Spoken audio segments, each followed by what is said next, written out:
played the back. But the way you treat me, girl, is like a heart attack. I'm a real Committed to excellence. Coming to you live from the KQCK radio station compound, nestled in the beautiful Santan Mountains.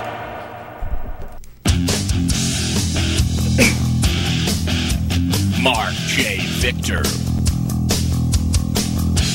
World-renowned man of peace and attorney for freedom. In a world of coercion and war, a peaceful man stands tall. Now, for your weekly dose of freedom and peace.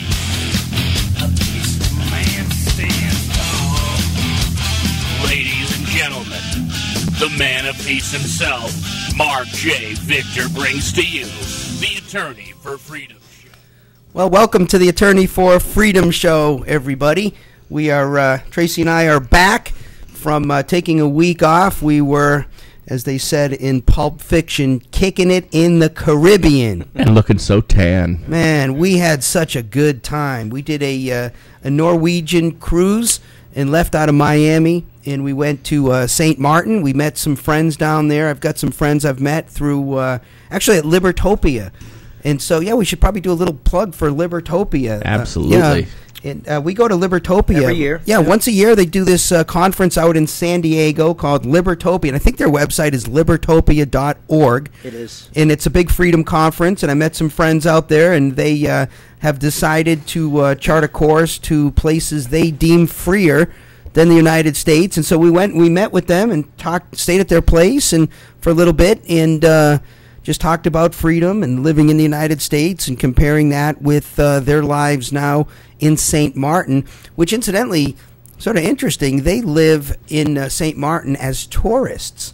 And they get to stay for 6 months at a time, and then they leave for one day. They take a day trip to another country, and then they come back, and then their tickets punched again for another 6 months, and they're not involved in any government anything. They're tourists. That's awesome. In the country of St. Martin. And they live there, they work there. He's on the internet, and Wow. he travels however he wants, and he's a free man. He's living right there at a beautiful place. You open up their back patio. I mean, I know Tracy doesn't want to say too much today in the show, but this is a beautiful, beautiful place right there on the beach. And so we spent some time in St. Martin, and we spent some time in St. Thomas, and then we went to the Bahamas and caught some sun at each of those places and just had a great time, and left the Attorney for Freedom show in the capable hands of Mike Wasden, who did a fantastic job, by the way. Well, thank you. Thanks for handling that, Mike, and Anytime. busted it out for freedom despite a few. Look at that. You didn't know we had a live audience here today Yes, at the we Attorney do. for Freedom show. And, yeah, I mean, despite a few less than thoughtful calls, I would say, Yeah. on the Attorney for Freedom show, That's a regular thing, though. to put it very nicely. But you know what? That's all good. We I encourage mean- everybody to call. And look, if you love us, hate us, got good stuff, bad stuff, whatever. And we're always happy, by the way, to put you on the air if you got something Absolutely. to say. Lots of people, for whatever reason, don't want to come on the air, and I don't know why, but it's sad. But we got some, as we're sitting here doing the Attorney for Freedom show right now, I don't know if people can't see this on the feed, but we've got the news TV going on up behind us, and they're running this story, ex-cop suspected in 3 deaths. Ex-cop. How ex is he, Mike? I think he was fired 2 years ago, I believe. And of course, this is a horrible, tragic story. Obviously, if this guy is, whether he's an ex-cop or not, I mean, if he's the person who is running around murdering people with guns, he's a complete lunatic, and it's a tragic story for the people who died, and the guy's still on the loose, and all that's a bad story. But what's interesting about this story is the additional element that this guy's a former police officer. And so, I mean, what do you say now if you are one of those for gun control, right? If you're one of the people who's been jumping up and down in the wake of Sandy Hook and all these other horrible tragedies that have occurred, what do you say now when you have been saying, look, guns are so dangerous, we can only trust them in the hands of police officers, and when something bad happens, we'll call one of them, and then they'll come and protect us. But But what do you say now when confronted with the reality that even police officers can be crazy? That's amazing. They can do that, huh? So now what I'm at, maybe somebody will call in and explain this to me. I don't know, but now, I mean, what is your position now that maybe we need to ban guns from police? They shouldn't have guns either, right? Police shouldn't have guns either. No, nobody should have guns. And of course, what about the criminals? Then when you call 911, the police officer will come running with, I don't know, a knife or a bat or a fist or I don't know, and then they'll cower and wait until the gunman is done doing whatever crazy things they're planning to do. Unless you live in Chicago, because now, according to something I read yesterday, in Chicago, the police no longer are going to respond to your call unless it's immediately life-threatening. If the person is still on the scene, they will come. If the perpetrator has gone, they will get there, they said, as soon as they can. And this is more evidence, I think, as if we needed more that things at the moment are not well. You know what I was thinking? In the United States. I think I have a solution for all of this. What's that, Joe? And I know you think I'm always joking, but this is taking some deep thought here. What about if we all, and maybe you too, Dad, we could become superheroes? I mean, what do you think? Well, just in case Joe's plan fails. Yeah. Just, I mean, it's just not, in case Joe's plan fails. We need a backup plan. But I mean, this is part of the crumbling of our society right now. This is part of what happens when you turn everything over to the government to run everything from cradle to grave, to take care of everybody and everything and every problem, most of which they've created. When you delegate everything over to government, and government does what government does, tax and spend and tax and spend and tax and spend, and now we're in a financial crisis in even the most basic things, like the very police functions now in Chicago. And I read the same story, Mike, where they said at Chicago PD, look, we're not coming out anymore unless the perp is there at the scene. We're not coming out just to... What, are they afraid to get shot? No, it's just they don't have the resources. They don't have the resources. Oh, gotcha. They don't have it. They're going to save their time for the more important stuff. If you're just reporting a break-in, that's not important enough for them to send somebody. Look, there's our side that deals with economic realities, that understands that you can't keep printing money and spending money without regard for anything. And then there's the other side who thinks that money is all monopoly money and there's not going to be any economic consequences for anything. And so here we are. And, really, this isn't just something that is going on with the Chicago police. This is everywhere. So I'm kind of the ignorant person here. Let me ask, because I'm sure you guys know. So are they going to make a qualified list of reasons to go out now? Is there going to be like a menu? When you call 911, unless it's life-threatening, in other words, you are in danger of losing your life now or great bodily harm, they're not coming. So if somebody breaks in and somebody's getting raped, unless it's without a condom, that's not life-threatening, or what? I mean, I'm being serious. If the rapist is still in the house, they will come. If the rapist has left, if he's gone, and they'll get to you as soon as they can. It's a horrible situation.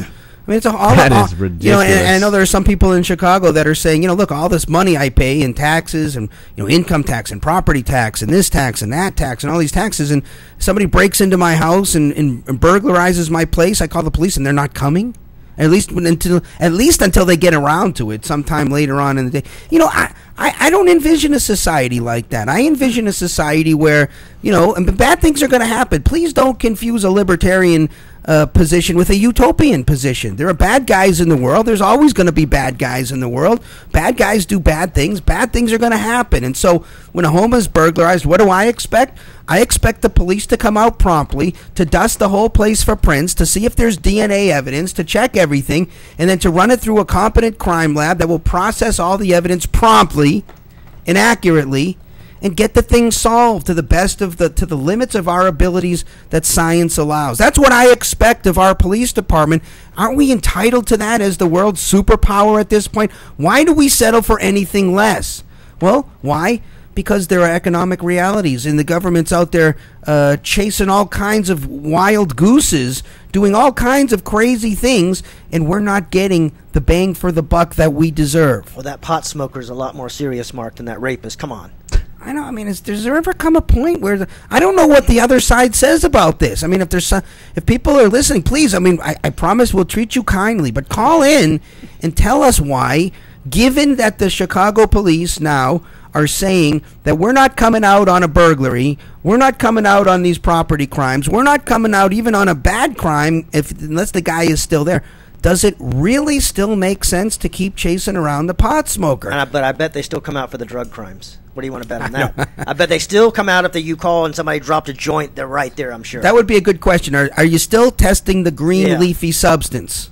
Well, I think it would be considered close to death if they had maybe 0.5 grams of marijuana. Half a gram, that would be considered life-threatening, wouldn't it? Life-threatening? I don't know. So what else we got going on in the news, Mike? Oh, well, that was the cop story that we started out with earlier is still going on. Yeah, that's to be continued. Yeah, that one... that's ongoing. He's still at large. The way that he was fired for writing a false report on another police officer is what he was fired for. He claimed that she did something, and they said that they had a hearing or investigation and found out he wrote a false report, so they fired him. 2 years later, he becomes or maybe 3, whatever it was, he becomes a raving lunatic and starts targeting LAPD. Who is what he's targeting? He's targeting the police department. He's targeting them. So that's where we're at in that story right now. And of course, the continual march of gun lunacy continues across our country. There was that dad of one of the children who was at the Sandy Hook school when that horrible tragedy happened, whose child was not murdered, but who was cowering apparently in the corner while this lunatic came through with the gun. Her friend was one of the children who was murdered. He testified in front of Congress. And how'd that go, Mike? That went really well. If you haven't seen it, I'm sure you can go to YouTube. I don't know what you would have to punch in on it. Probably Sandy Hook Dad Testifies or something like that on YouTube, and it'll probably come right up. But he does a really, really good job. This guy was fantastic. Yeah. He came in and he said, look, the gun didn't kill people. It was the lunatic with the gun that killed people. And he made the whole case about it. He said, look, I'm not giving up my guns. I'm not giving up my right. No matter what you pass. No matter what you pass, I'm not giving up my right to protect my daughter. And he banged the table and he walked out. And he also made the point that, he got frisked when he came into Congress, that people are there with guns protecting them. There's more protection there than at school is the point he was making. Why is it that Congress is entitled to protection with guns, but his school children are not? So talking about a horrible waste of government resources, this whole question of immigration is something that we haven't really touched on this show. It's a very hot button topic here in Arizona. Hopefully people will get fired up across the nation. I don't know why people are so fired up about immigration. People ask me, they say, Mark, what do you think about the immigration problem? And I always say, sort of flippant back, I say, well, what do you mean? What problem? What's the problem with immigration? And, people are, obviously there's a problem because people from other countries, they come here and they don't comply with the law. But really, what's the problem? And so I want to talk about immigration. I mean, I think that immigration, for starters, has been very good for the United States. Immigration, we've always been a country that has not only accepted, but we've marketed for people to come and immigrate to the United States and pursue the American dream. We had lots of that in the late 1800s and early 1900s when my great-grandfather came in 1904. He sailed over on a boat and walked off and said, my name's Max Victor. I'm a tin worker. I declare I got $10. And he walked right in. No lawyer, no paperwork. He didn't get anything. There were no benefits for him, and I'm sure he wasn't seeking any. He walked in, and he gave birth to Sam Victor, who gave birth to Les Victor, who is my dad. And what was so horrible for the United States? Yeah. Well, he didn't actually give birth, but... Well, that's a good point, but he certainly helped. I imagine he had some important role in that. Yeah. But he was at least responsible for my grandfather. And so what was the horrible tragedy? I mean, I think that the problem, the reason immigration is such a hot-button topic is the inability to think clearly about different types of issues. People lump it all into immigration, and I think they blame the violence at the border on immigration, and I think they blame the illegal smuggling of humans on immigration, and I think they blame all the social, economic costs of welfare and things like that on immigration. None of that stuff is the fault of immigration. None of it is the fault of immigration. Well, you know what? Ralph from, he said Chicagoland called in. Oh, good. And he knows exactly why the police are doing this. The reason for the police to limit calls is because of the 90 to 95% of the calls are domestic violence from the same perps. I don't know. They will come out for the big stuff. Which I said, where did you get your data? You know, look, for starters, domestic violence Doesn't make sense to me. domestic violence is a real crime. And if people are committing real crimes, especially if it's the same guys, I mean, I you would say think that'd be life-threatening domestic violence, wouldn't it? To me, if it Why is is the same guy committing this? especially if it's the same I guy. think Chicago's a big place. I don't think that's true. I don't think it's I'm true. not buying that data. No, I don't think it's true. I think that maybe what he's relying on is some of the statistical evidence in the criminal justice system that says a very small percentage of people commit a very large percentage of the crimes out there. But still, to me, that's all the more reason to come out and get the crime solved, because if you can get that guy off the street, then you can prevent lots of crimes going forward. So it doesn't make any sense to me. To me, look, the government is supposed to work for the people. We don't work for the government. They work for us. They're our agents. And if we need police, if something's happened, if somebody's rights have been violated, their job is to respond and to do their very best. I expect, especially in this country, that we should get prompt service, we should get courteous service, and they should have the limits of the available technology on tap to try to solve real crimes. We're not saying we're soft on crime, but anyway, get back to immigration for a second. I think that if we just thought clearly about immigration, we just did one thing. All those people who are listening to me who are saying, "Oh, Mark, you're crazy on immigration, and immigrants are horrible and bad for the United States." What if we just did this? What if we just cut off all of the social benefits? If we just said, like I've said on the first show when I started the Attorney for Freedom show, nobody has a right to live at the expense of another person. What if we really meant that? What if we said, hey, look, you could come to the United States, no problem. We'll make it real easy. There's no big lawyer's fees needed. There's no giant paperwork. If you're not a violent person, come on in, no problem. Pursue your own happiness, but you don't get anything when you get here. If you want something, you got to buy it. You got to earn it. You're not entitled to anything. What you're entitled to is to pursue your own happiness. You're entitled to be in charge of your body, your money, your time, your property, and that's it. You don't get to walk across the border and have a claim on the wallets of people who live here. What if we said that? If we could just say that, couldn't we make peace with immigration? What's the big deal? You know, and it's true. They do. They do take care of. People always say, that they're responsible for the rising welfare and things like this. And it's true. They do make up some of it. But I did pull some statistics. They don't make up the majority.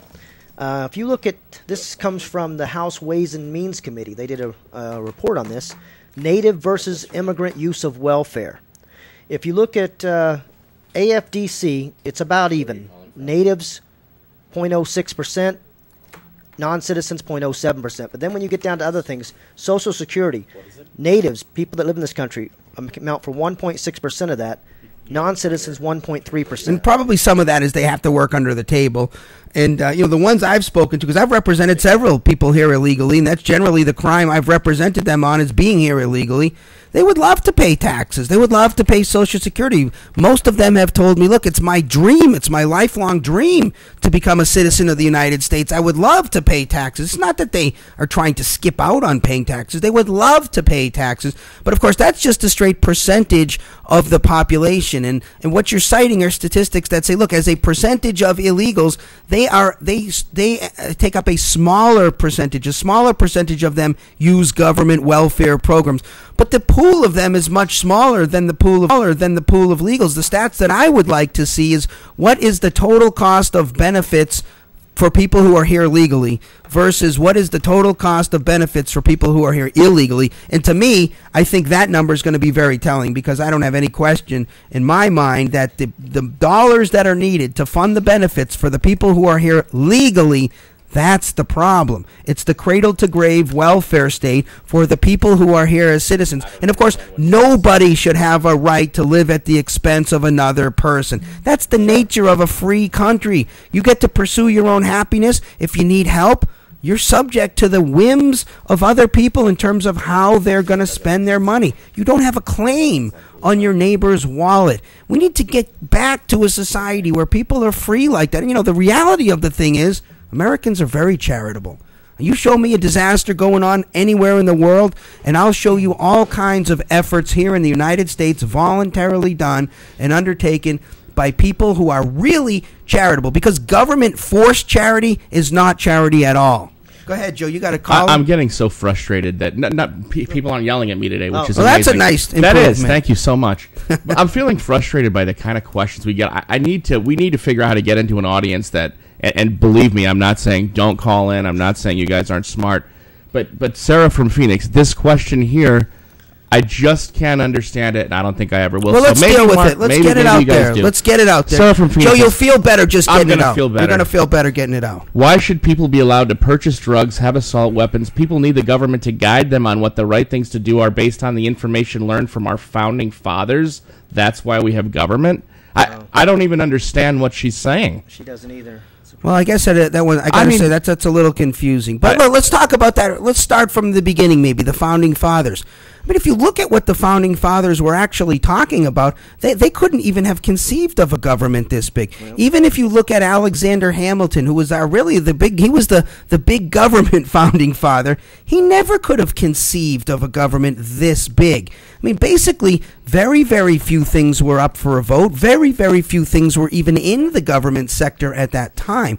And so, for example, things like the drug war. There was no drug war. You wanted to smoke marijuana, you smoked marijuana. We didn't even have drug laws in this country. There, as long as you were peaceful was the issue. If you look at what they wrote, what they talked about, they were talking about concepts of self-ownership. They were talking about, instead of top-down, they were talking about sort of making individual choices for yourself, being in charge of yourself. And there's endless quotes from the founding fathers. And of course, they didn't all agree on everything, but generally speaking, even the big government guys would be considered radical small government people today. Radical small government. So I think that's fine. Maybe we can deal with, maybe all she's got to do there is just take an honest look at what the founding fathers were saying there. But why should everybody get to go out and live as they want? Well, I guess the answer is people have a right to pursue their happiness, and they should get to go out and live any way they choose, so long as they're peaceful, so long as they're not imposing on another person, as long as they're not trespassing on them or using force or fraud or somehow recklessly creating some huge real risk of injury to another person. If they're not doing that, we may not approve of what they're doing, we may not like what they're doing, we may think it's immoral or unwarranted or unhealthy, but do we really have a right to impose our will on our neighbors just because we would choose to live differently than they would choose? That's the essence of the problem here. So it's not that really that they don't have a right. It's that you don't have a right to tell them how to live their lives. You got a right to live your life free of whatever craziness they're involved in. I get that. And the law ought to protect your right to live however you want, free from however somebody else chooses to live. That's not really that complex. I hope it's not too complex for people. But on the immigration thing, is this really such of a problem? I mean, we didn't even have a term, illegal immigration, during the time of huge immigration in our country, early 1900s. Nobody talked about illegal immigration because it wasn't a problem. People came in. The biggest problems were maybe you got immunized. Maybe they couldn't understand your last name, so they shortened it as you were coming off the boat through Ellis Island. But that was about it. It wasn't a big deal. Why? Because we didn't have all the benefits back then. You didn't get to walk in and get free health care and free this and free that and everything else and Social Security and welfare benefits. It wasn't a cradle-to-grave society. So since it wasn't a cradle-to-grave society, there wasn't such a big deal if people immigrated here. Because economically speaking, immigration helps the economy. Immigration helps the economy. Why? Because people who come here and immigrate, they buy things, right? They got to eat. They buy food. They buy toiletries. They buy clothes. They want to raise their kids. They contribute to the economy. They also work, right? They work and help create wealth in the country. Now, I know what some of you are thinking. You're thinking, here's what you're thinking, right? You're thinking that you were born here in the United States, and you went through school, and you learned English, and you graduated high school, and now you're working out in the field picking lettuce, and some illegal person came here from Mexico and took your job, and you're upset. Do you think that's what they're thinking, Mike? I think that's it, yes. That must be it. I mean, I suppose that there is that possibility, right? Wow. I mean, if you were raised here, and you're a citizen of the United States, and your job is picking lettuce out in the field, maybe you will lose your job to an illegal who's coming across the border. But really, folks, can we talk here? I mean, this is the Attorney for Freedom show, right? So we don't have to spin anything. We don't have to pretend. We just lay it out the way it is. Well, let's spin this. But let me just make this one right, go point, ahead. Joe. If really you're at risk of losing your job because somebody who is educated in Mexico, who barely speaks English, comes to the United States so they can make a living, and a living to them is sort of defined as being able to feed your family. If that person is really a threat to your job, folks, you got to go out there and do something else. You gotta get some skills. There's a lot of tools here in the United States. You know what? When I was 17, and Mike can verify this because he was my business partner. When I was 17, I started my own business. Am I lying, Mike? Nope. What was the name of our company? American Services. And what did we do? Anything you wanted. Anything you wanted, pretty much, right? But I'm not lying, right? Nope. We financed, and this is back in Massachusetts. We financed from Sears a rototiller, and we built a little ramp, and we drove it around, and people paid us $20, $30, $40, sometimes even a little bit more to rototill their garden. And we started a little business, right? Remember? We did snow plowing We did some snow plowing. in the winter. And then we got into the big leagues because we went to a company called Electrolux, and we financed a vacuum cleaner and a shampoo. And I thought this was big. This was the biggest financing project I had in my life at the I think time. it was $400 or something. Yeah. It was for the both of it. It was about That's awesome. $200 per machine. I remember our payments even. One of them was about $25. The other was about $26. We had them financed. We had almost $50 a month in payments. And then we forked out more money even to put a little tiny ad in a paper called the Randolph Oh, don't expect me to remember that. Money Saver. We put an ad in the Randolph Money Saver in Randolph, Massachusetts. A little ad that said, carpet cleaning will beat anybody's price. Right? And me and Mike used to joke. No matter how low you're going to go, we'll go lower. In fact, if we got to pay you to do the job, we're coming. We are getting that job. Am I lying? But the funniest part was how we showed up. Yeah, that's true. We had two machines. Fortunately for us, they folded because we were able to sneak them in the back of Mike's truck. Mike's car. Mike had a little trunk in the back of a car, and we folded them down and we crammed them in the back of Mike's truck, in his car, in his trunk. And then we came out and we unfolded them and we walked in. And sometimes we got an extra $5 or so if there was a spot on the carpet. We moved furniture. We worked hard. But you know what? We got jobs. And we started getting employees. And we started making money. So if you're picking lettuce in the field, I'm speaking to my fellow Americans now. If you're picking lettuce in the field and you are at risk of losing your job to an illegal Mexican coming across the border, rest assured, there are things you can do to improve your situation even today in America. The bottom line is do a better job picking lettuce. Then you won't lose your job. Or find a better job than picking lettuce. Well, you know, if that's what they're doing. It's just not that hard. I mean, really, it's just not that hard, folks. I mean, we're Americans, right? We can do things like this. We don't need to be afraid of unskilled, barely literate people coming to the United States to try to pursue their own happiness. I'm with you on the benefits. Let's not give them benefits. Let's not give anybody benefits, unless, of course, they're earned, right? There are some, I should say that. There are some things that people do. They make deals, like, for example, if you join the military, part of the deal is you get a certain benefit, certain things. Okay, fine. Maybe if you're a police officer, and let's assume you don't go shooting other police officers like the guy that's doing today, but let's say you serve honorably, and part of the deal is you get a retirement package. That's a real benefit. That's an earned benefit that needs to be paid. But just because you exist, you don't have a right to exist at the expense of another person. Joe, I know you had a call. Who's waiting. Rudy from Tulsa says, why are you trying to convince people, why are you trying to convince people that drugs should be legal? There is not a country in the world that has legal pot. That's actually totally not true. There are lots of countries now. In fact, I think it's Portugal. Is it Portugal that legalized all drugs? Yep. Absolutely all of the drugs. They're legal in Amsterdam. Yeah, and actually there's lots of countries, places like, for example, even Jamaica, where it's really not enforced. I mean, did you know it's illegal to smoke marijuana in Jamaica? I've been there 3 times. Everybody smokes marijuana openly smokes marijuana in Jamaica, and they don't care. It's not really enforced. And even if it was enforced, you don't go to prison for 10 years like you do in certain situations in the United States. I mean, if we can't figure out that this drug war that we've only been fighting since the 1960s, okay? We didn't even have this problem with the drug war with these drugs before the 1960s. If we can't figure out the drug war, we're never going to straighten out the situation in America. I mean, let's get something clear. If you're sitting around and you're thinking about the drug war and you still think the drug war is a good idea, let me explain something to you in the clearest possible terms.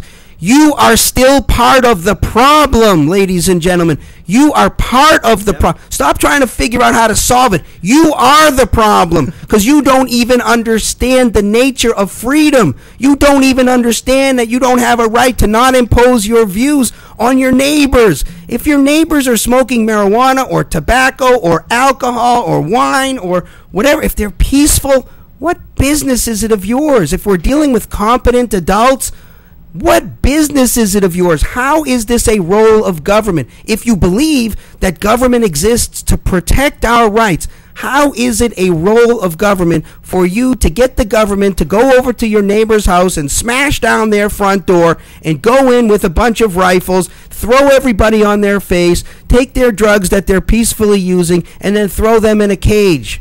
How is that protecting your rights or their rights or anybody's rights? Isn't that just imposing force on your neighbors who are acting peacefully? Don't get me wrong. If they're doing something where, if they're not competent, they're not adults, or they're not doing something that's peaceful, say they're doing something that's violent, well, then that's different. If they're smoking marijuana and they can't operate a motor vehicle safely and they're rolling down the road in a 4,000-pound vehicle, that's a problem, right? That's a problem. They're putting everybody at risk. So don't confuse the two things. This isn't very complicated. But if you've figured out the drug war, you've changed your position like I did, I will admit to you I have changed my position. I'm against the drug war. I used to be for the drug war. There was a time back when I was in my undergraduate studies at ASU in the Justice Studies program, I still thought that the drug war was a good idea. So don't be ashamed to change your mind on something. I realized I was wrong. So just think about it. By the way, if you want a more fully developed argument about this, just go to my website, attorneyforfreedom.com, attorneyforfreedom.com, and check out my article about the drug war. It's entitled Legalize Methamphetamine. It could have been entitled Here's Why We Need to End the Drug War, but sometimes I like to put titles out there that get people's attention. You know, the freedom thing, that's just a small component of it, the drug thing, and that seems to be 80% of the questions.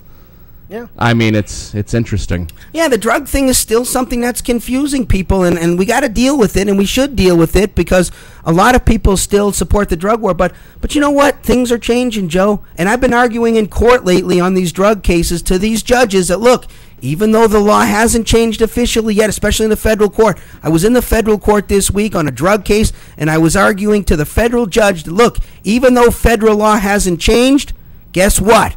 The mood of the country is changing ever so slowly. We got 2 states now that have completely legalized marijuana for recreational purposes, for all purposes. We got lots of other states that have legalized for medical purposes. This was unthinkable 10 years ago. Unthinkable. Something that I just learned recently, and I may have heard it in passing, but it's sunk in. Cocaine is actually scheduled as a lesser drug than marijuana. Is that a fact? I don't think that that's true. It certainly isn't in the state court. I don't think it is in the federal court really? either.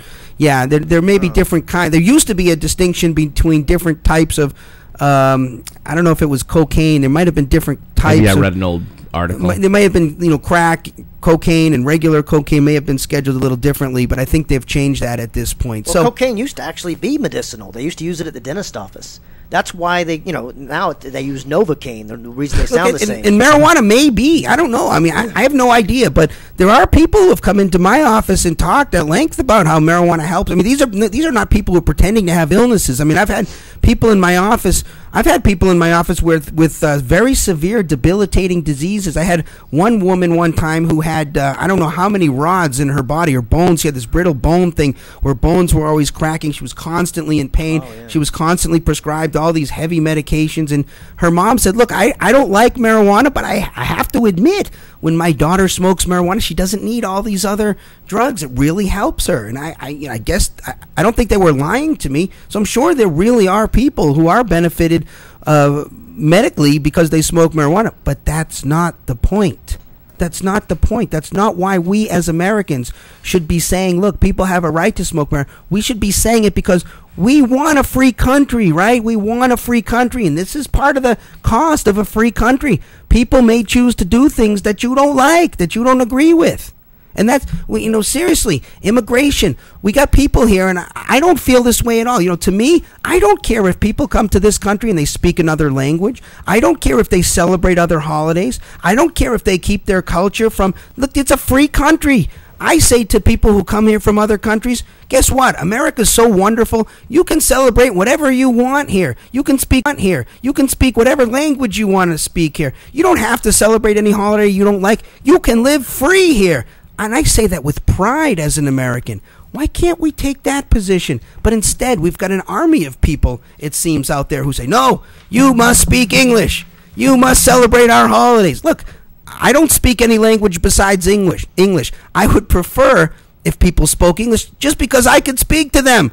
But I don't have a right to force them to speak to me or to speak English. I would, not only that, I do urge people to speak English, even people who come here illegally. Why? Because I think that their lives will be improved, because that's the language of capitalism in the United States and across most of the world. And I want people to do well, and I want them to accumulate wealth. It's hard to do that if you're in America and you don't speak English. That's the only reason I recommend.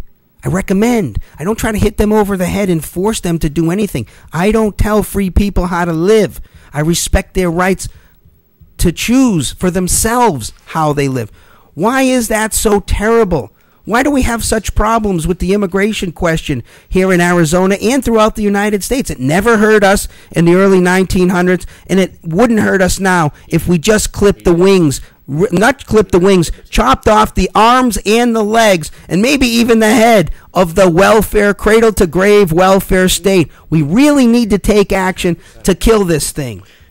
We benefit from them. That's the thing most people don't realize. They complain about it, but they don't realize we benefit from lower prices because of they work for less money. So, yeah. They don't see that part of it. The other side of the equation, look, when somebody picks lettuce in the field for short money, we get to buy lettuce less expensive, which means we got more money to buy other things. Why is that? That's not complicated, right? Can you make a comment real quick to our last call? I didn't even catch his name because he gave me his info quick. He said, well, if this guy, wants to preach like this, then he should run for government and do something.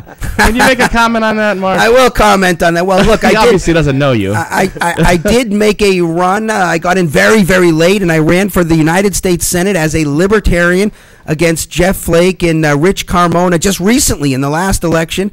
And I was only allowed to get into one debate, which was a lot of fun. I think you can see it on YouTube, right, Mike? Yes. How do they find it? Type in Flake and Victor, and it'll come right up. Yeah, debate, Flake, Victor, whatever. On YouTube. Yeah, on YouTube. And I've been intrigued by the notion of running again in a couple of years in Congressional District number 9 here in Arizona for U.S. Congress against Kyrsten Sinema, who is the incumbent, very, very leftish Democrat. And, part of the reason I'm intrigued at doing this is because I think if I get the Republican nod, by the way, I've changed my, I used to be a Republican a long time ago. When I first registered to vote, I was a Republican because I was intrigued by the things that the Republicans said. They talked about freedom and small government and individual rights and responsibilities, and I thought you can remember back that far. Thanks, Mike. That made sense to me. But then, as the Republican Party became the big government tax and spend liberal party, just like the other big government tax and spend liberal party, the Democrats, I lost interest in the Republicans and became a libertarian. I still love the Libertarian Party. But now I think the Republican Party is in complete chaos, as they should be, because they have gone so far to the big government tax and spend liberal side. Now's a good time for libertarians to come back into the Republican Party, and let's take the party and make it the party of freedom again. So I've changed my voter registration back to Republican. I'm a Republican once again, and I would love to have a debate with Kyrsten Sinema on the nature of government. Let's get a debate together on what the government's role in our society ought to be. I mean, she can take the position that the government ought to take care of health care and retirement and food and schools and everything else you can think. You know, could you imagine that debate? Miss Sinema, do you think the government should take care? Yes. But what about yes? Yes. But what about yes? But what about yes? Yes, yes, yes, yes. Wow. And of course, in her defense, I could hear her on her radio show right now saying, could you imagine a debate with Mr. Victor? Mr. Victor, do you think the government ought to take it? No. Do you think? No. No, no, no, no. Won't that be a fun debate? Oh, my God. Of course, how will the government manage to do it? Well, of course, magic. Yes, you know, it's true. You know, at some point we got to talk about I think now 60, you know, it's funny because I keep talking about the amount of debt in the country, and you have to keep checking because it's constantly increasing. During the debate, which was just months ago, I was saying the $16 trillion debt. Now it's the $16.5 trillion debt. Approaching 17. Yeah, soon it'll be the $17 trillion. It just keeps going up and up and up. It's a snowball effect. It just keeps going out of control, and the bigger and bigger portion of the budget now goes to servicing the interest, and the deficit's out of control, which of course is the shortfall every year. It just keeps getting worse and worse and worse. And really, Obamacare hasn't even got warmed up yet. Oh, yeah. They haven't even pressed start on the big engine of the Obamacare machine I've yet. heard a lot of my friends complaining because this year their checks got a little smaller for the Obama. You know, it's boy. If you think if you think your check got a little smaller this year, wait till Mr. Obama is done with his second group of 4 years. What was the latest thing? Tracy was just telling me, and I don't know if this is true or not because it's so hard to believe that now President Obama has decided that football is a little too risky and that he's against tackle football. It should be touch or something like that. I don't know if this is true or not. Of course, you know, if you had said to me, 5 years ago or maybe 10 years ago, Mark, someday the government will say, no, we got to have a national health care. We're going to take over the entire health care. I would have said, come on. That's absolutely crazy. Just like the founding fathers would have said, if you had said to them, hey, you know this federal national government that we're creating, which, by the way, most of them were against, because remember, the Articles of Confederation, when we had our revolution and started our country, we didn't have the Constitution. We had the Articles of Confederation, which had a very, very loose, weak, ineffective, non-ability to tax federal government.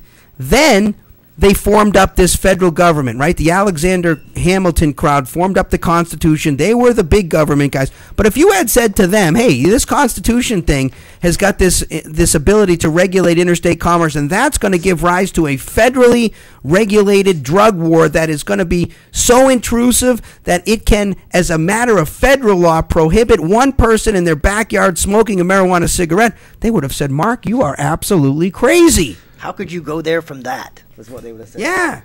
We've got Bubbles out here on the chat wanting to Bubbles? know. Bubbles. Hey, Bubbles. Anybody named Bubbles ought to be able to get right through. That's right. We have a special Bubbles line. The Bubbles line. Can you ask Mark if he thinks society would be better if there wasn't a government? Well, actually, it's a very interesting question, and no, I don't want to skirt the question at all, but I really think it depends on how you define government. Because I'm not against government at all. I know a lot of my libertarian friends are shaking right now. I'm not against government. I'm against coercion. I want a free society. I'm in favor of things that get us ever so closer to a voluntary, free society that involves free markets and individual rights and responsibilities. So, if you define government like I would define government, which is really sort of a governing body that enforces libertarian principles, that makes sure, helps define and enforce when people do cross that line over into coercion or trespass, I don't have any problem with that.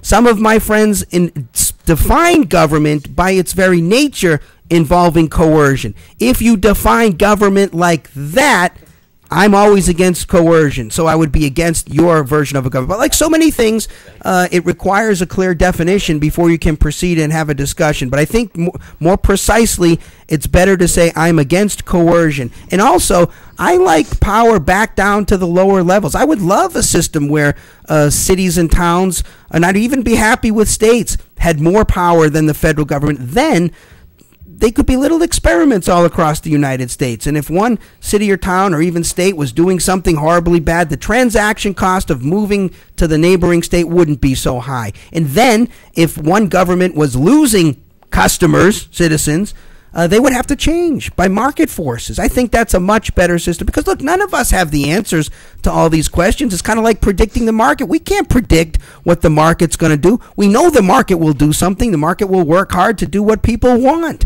And it's the same thing if we had competing, little government systems out there competing with each other. It makes it easy for people to move. Just like right now, if where we live in Chandler was drastically different than, say, Tempe, and Tempe was much better, the cost for us to move from Chandler to Tempe isn't that hard. I would easily do that. But the cost to move from one country to the next country is certainly a lot harder. And the closer we get to world government, with the United Nations more and more powerful all the time, we're moving in the wrong direction.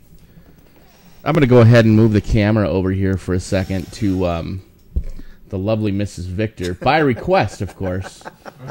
From a gentleman that called in and said, "How come you don't have the cameras on the beautiful young lady that's sitting over there?" You go. That's the most reasonable call we've had the whole show right there. And if I do say so myself, why would you want to look at me when you could look at my wife? Well, it's funny. It's funny you ask that because we had a gentleman that called. He says, "Hey, I'm a libertarian and I love the show, but do me a favor and tell Mark that I'm getting a migraine from his shirt on the camera." It is horrible.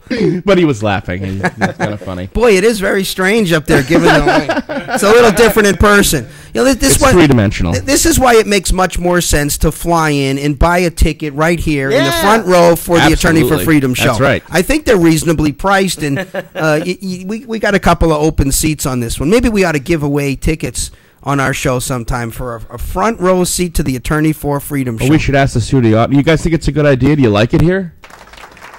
Look at that. I mean, they're going. It wasn't quite as enthusiastic as the first one.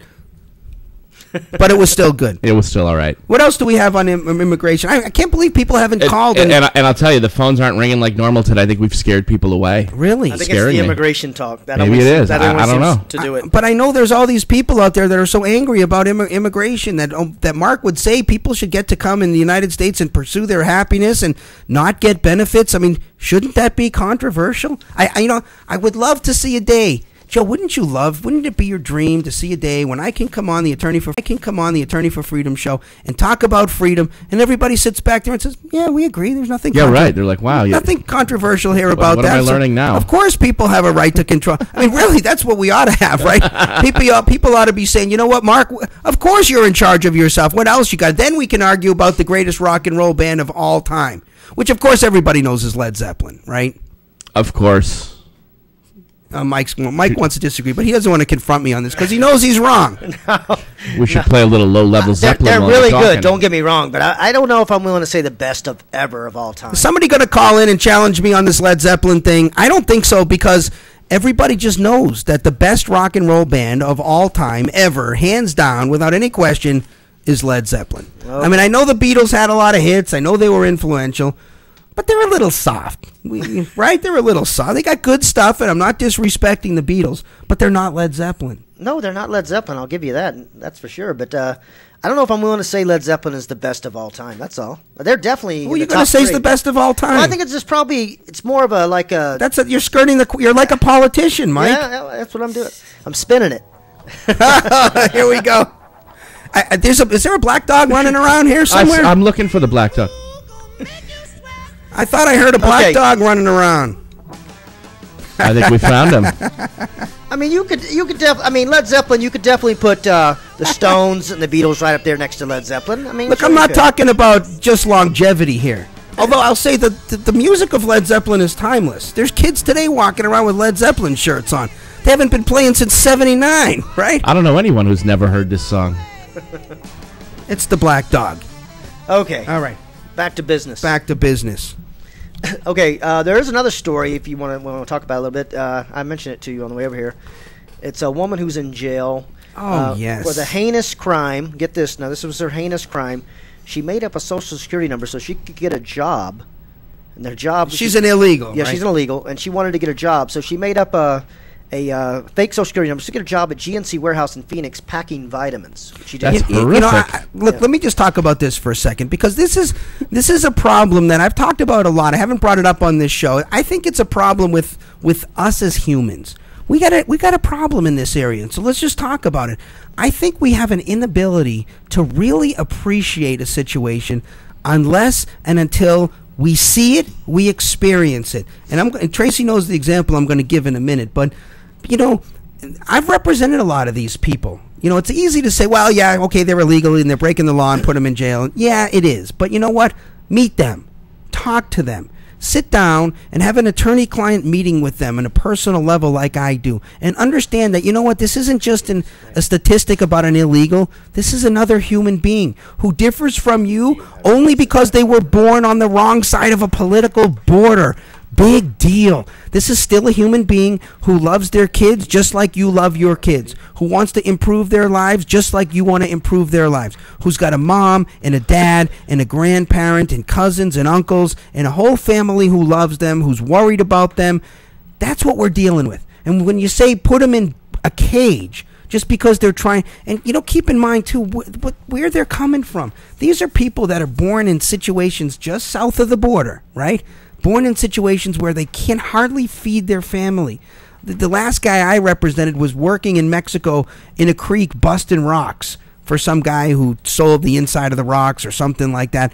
And he found he couldn't make a living doing that. So he snuck into the United States and took a crappy job for low wages to get money to send it back to Mexico. Yes, he sent it back to Mexico to support his family so his kids could eat.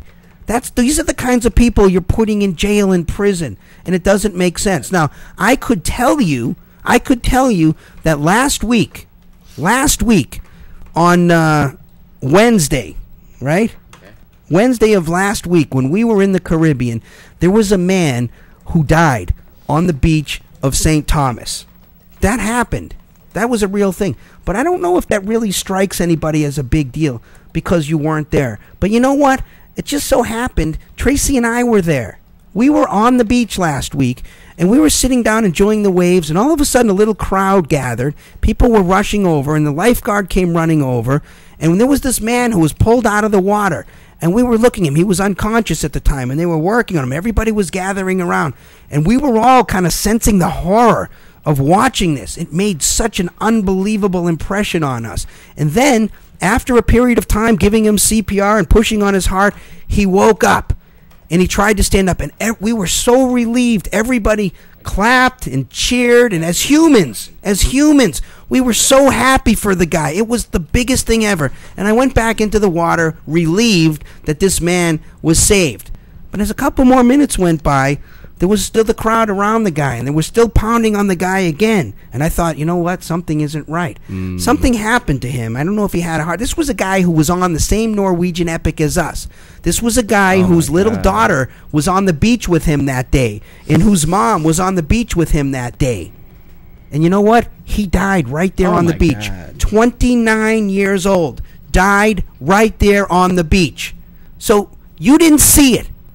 Okay? But I just told you about it, and it didn't have that effect on you when I first told you about it. But now that I've given you a little bit more detail, it had a lot more effect on you. And I can promise you, if you had been there, you wouldn't have even slept that night. I've got goosebumps right now. Right, seriously. Trace? Yeah. We talked to lots of people on the boat who were there on the beach that day with us, and we kept talking about it the rest of the week. Everybody was affected. Everybody was affected. I bring this up to illustrate a point. When it becomes personal, even not to you, when you just see it, when you're just present when it's occurring, it affects you differently. And I'm here to tell you, ladies and gentlemen, meet some of these illegal Mexicans who come across the border and hear their stories and understand them as a human being. I think you'll be just a little slower to say, lock them up and throw away the key and ship them back to Mexico. It's cruel, it's inhumane, and it damn sure is un-American. It's about as un-American as it gets. America's a free country, right? Don't we have the Statue of Liberty in New York that points outward, that says, basically, come here, right? We'll take you. Come here to the United States and pursue your happiness. I mean, really, at the end of the day, aren't we really a country of immigrants? Yep. I mean, look at the mirror. Virtually all of us, with a few exceptions, all of us are the products of people who just came here and started a living. They didn't make, it wasn't bad for America. It made us the greatest country on the planet. Even Thomas Jefferson was an immigrant, right? All these guys came, I mean, he was the son of immigrants. All these people came in from Europe. They were all children of immigrants that came in. Was it bad for America? No. It made us the greatest nation on the planet. Immigration has been a great thing for us. I understand the argument about the benefits. We did that to ourselves by allowing our country to be overtaken by an out-of-control Leviathan, nanny state, cradle-to-grave government. That's the real enemy, not the immigrants, not the people who are coming here to try to make a better life. We should be welcoming these people and saying, welcome to our great nation. We're so happy to have you as Americans. And you know what? We don't have to force these people to be patriotic. Let's show them what America's really about, and they will naturally become patriotic because they will understand the greatness of our country because we're free. Let's just be the land of the free again. Let's welcome immigrants. Let's show them how wonderful our country is. Instead of pounding them over the head and telling them they must speak English, they must celebrate the 4th of July. Here's something that a line from the Declaration of Independence. Memorize this. Really? That's not how we show people how we're wonderful, by telling them what to do. Let's just say, you know what? Come here, live however you like. This is the land of the free, ladies and gentlemen. Speak whatever you like, free to work wherever you like, raise your kids however you like. Just don't hurt anybody else, because if you do that, then we have a problem. But if you're living peacefully, that's welcome to America, ladies and gentlemen. I would love somebody to call in and tell me how I got it wrong. Tell me why we got to keep locking up our fellow human beings just because they're here, just because they were born on the wrong side of a political border. Shame on us. We've got Bubbles is back up with a couple of questions. Good. Are we really free? Does Mark think America is the freest country? And let me give you the second part of this. Does Mark believe arbitration is more efficient? More efficient than what? More efficient. Well, period. Okay, you got two completely different. The land of the free. Let's talk about that first. We have more freedom relative to some other countries in other areas, but there are other countries that have more freedom than us. I mean, can we talk about this for a second? I mean, is it enough just to say we're the land of the free and salute the flag and put your hand over your heart and do all that stuff? Or does it really matter if we are the land of the free? I mean, let's talk about the truth. We incarcerate more people in our nation than any other country on the planet. How can we be the land of the free and the land of the incarcerated at the same time? We used to be freer than other countries, but really, I've traveled a good portion of the world. I don't feel, I mean, I hate to say this because I'm a proud American. I don't feel any less free when I go to a lot of these countries. There are different freedoms. There are some places that have less freedoms, like, for example, in the area of guns than we have. But they may have more civil liberties than we have. I remember being in Amsterdam, and I'm not even going to talk about prostitution or drugs. I remember being in Amsterdam and stopping to talk to a gay man who was passing out literature about different events for people who are gay and bisexual and lesbian, all that stuff. And I thought I'd find out what was going on. I said, "Hey, man, what are you guys fighting for over here?" And he said, "Nothing." I said, "What do you mean?" No, we could do whatever we want. We could get married. We could do this. We could do that. We have gay clubs. We could do whatever. If you don't like it, you don't go. There was nothing for them to even fight for. There were no gay rights activists because there was no issue with that. I'm not a gay man. I didn't go to any gay clubs, and it didn't bother me at all. I don't care. And so they had a certain freedom over there that we didn't have over here. Big deal. So I wish I could say and pound my fist to the table and say, of course we're the land of the free. But can we really back that up anymore? I don't think we can.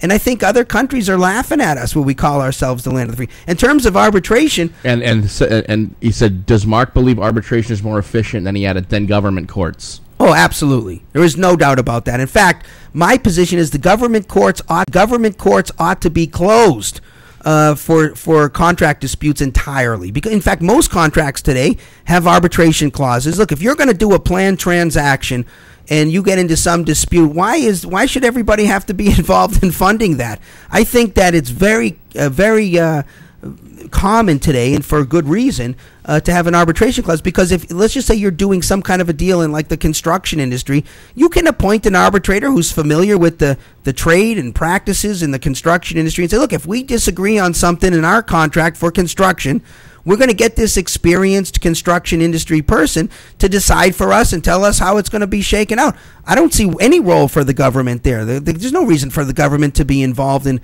private planned transactions like that. So I would take the government entirely out of that.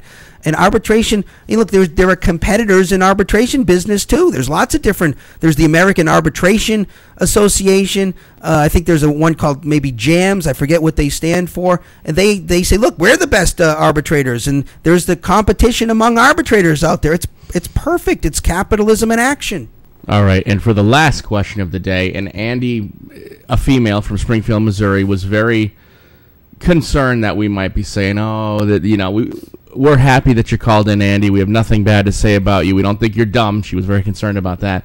She would just like to know how you feel about this because she wants her own take on the issue. How would we protect our stores, homes, have speed limits to protect the public, drunk drivers that kill our families? Shouldn't government be here for the boneheads that don't care about people and just want to be crazy and hurt others? I could sum it up for you. Let me just finish. Okay, you want me to finish the rest of it here? Yeah. Okay. I want to be the person in control of myself, but I don't know if I can trust without the government the fact that you being in control of you would be safe for me. Well, actually, I've said on many occasions, I'm not against government. I think that precisely for the situations that she is talking about there, it's perfectly fine. There is a real role for police, a real role. The time that the police should get called is when somebody does threaten you. Like, for example, drunk drivers. If somebody's driving a car down the road in a way that is endangering another person, I think it's absolutely fine to get involved and pull that person over and stop and say, look, you're creating a substantial risk of harm to another person. Now, you got to be careful because I don't want to pretend that there's a risk of harm. And I think that our DUI laws are much too broad. And the reason I say that is because right now somebody can be guilty of a DUI without being any risk of harm to another person, without even driving badly. And I think that's wrong. And so if somebody really is a risk to another person, look, I drive on the roads. I don't want to be hit by a drunk driver. None of us do. We have an interest in trying to stop that kind of a trespass. But I agree with you. I don't trust that other boneheads are going to be safe. That is the proper role of government. When you get a bonehead out there that's doing boneheaded things and he's using force or he's using fraud or he's doing something that's going to create in a real risk of a harm to another person, a trespass or force or fraud, that is the role of government. But just contrast that with, since we've been talking about marijuana, we'll talk about that. Contrast that with a competent adult smoking a marijuana cigarette in their backyard. What does that have to do with creating a risk for you? If they're not driving and they're not doing something that's unsafe, what's the big deal? And all we're saying is, look, if they're not doing boneheaded things that violate other people's rights, leave them alone. It's the land of the free. And say, you know what? I don't like that activity. I'm against that activity. I would never do that activity. I would try to encourage this person to stop doing that activity. But you know what? Welcome to the land of the free. I respect their rights to live differently than I would live. Right? That's all we're talking about, Joe. Did you have something to add to that, Mike? I didn't mean to cut you off. No, go ahead. No. I didn't want to bust Bubbles' bubble on that one. But that was... I was just going to sum it up by saying who will build the roads, because that's kind of the question that it always gets asked. Who will build the roads? Actually, okay, quick story on that. Really quick story. When the Soviet Union fell, and capitalism was an interesting proposition for all the former Soviets. And then this was told to me by Butler Schaefer, my law professor. He had some friends who were economics professors who were tasked to go over to the former Soviet Union and talk to them about capitalism and about starting a business. And they gave this great presentation about capitalism and how markets work and things of that nature.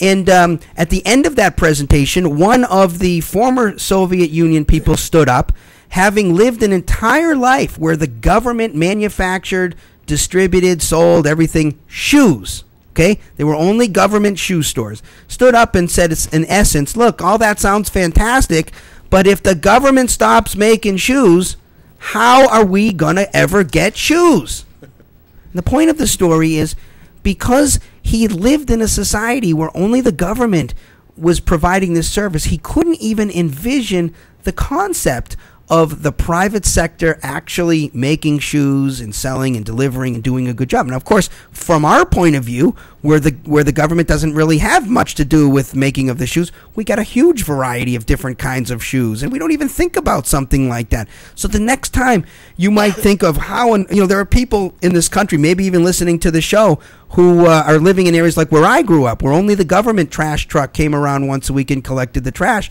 Sometimes it's hard for those people to understand if the government stopped sending the trash truck, what would happen? And I've actually had people want to argue with me and say, look, if the government stopped collecting trash, we'd be stuck. We'd be surrounded by trash. Now, for those of you who live in an area where there are private companies that compete with each other for the privilege of picking up your trash, you think this is ridiculous. But there really are people out there who don't understand how the private sector would get this done. Look at Bubbles had a final comment for you. Mark J. Victor for president. Well, fantastic. I guess right. I'll take that as I gave her a good answer. Nice. Well, Bubbles, thanks for your endorsement. And, I would look, if I get a chance to get out there and spread the concepts of peace and freedom to as many people on as big a stage as I can possibly get, there's nothing inside of me that could possibly turn that down. As long as I think there's a gain for freedom and peace on this planet, I'll do it. And on that note, take us out, Joe. All right. Until next week. It's been the Attorney for Freedom show. You can always get a hold of me at attorneyforfreedom.com.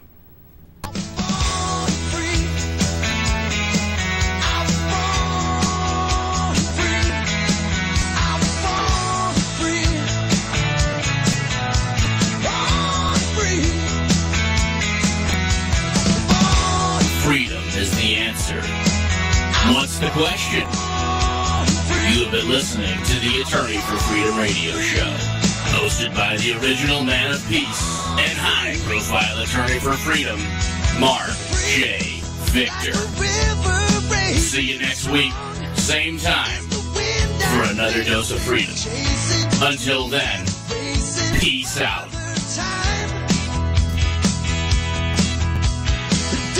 Are you planning on starting a new business in this economy? As a new business, you know you'll need to watch every single dollar. Before you make any decisions on phone service, call Zentrus Communications at 1-877-ZENTRUS. That's 1-877-936-8727. Are you ready to start